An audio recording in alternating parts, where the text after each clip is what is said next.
In the work that I do with the Legacy Project, I'm a dreamer. I have to be to do what I do. I draw a lot of my inspiration from this lady right here, right underneath Charlie Chaplin. We have Margaret Mead, anthropologist, really challenged the way we think about the peoples and cultures of the world, very well-known humanitarian.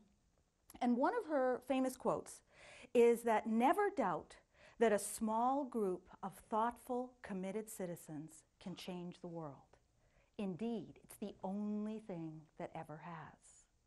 And I believe that, I really do. The Legacy Project is a small group of committed citizens. It's a grassroots education project, and I think all good things come from the bottom up. It's a multi-generational national education project, and we take a big picture approach to the literacy and learning challenges of the 21st century. And I like the concept of legacy. We use the concept of legacy as an anchor because by its very nature, it encourages you to look at the bigger vista.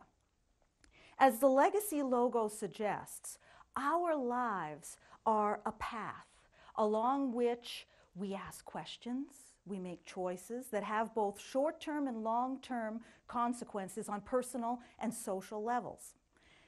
The answers that we find, the choices that we make, determine the kind of life we create for ourselves, the depth of connections we have with other people, and the ways in which we affect and change the world.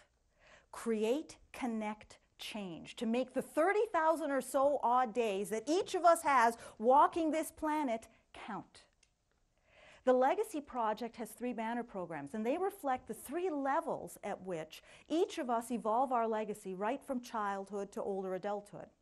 And the first one is life dreams. Your life is right there in your hand. What are you going to do with it? How are you going to help your students achieve their potential? Then we have across generations. This speaks to those important relationships between young and old. How do you make sure that children have the deep connections that they need with adults in their life to fully develop emotionally and socially? And then we have our world, which looks at how you and your students in little ways and big ways every day affect and change the world around us.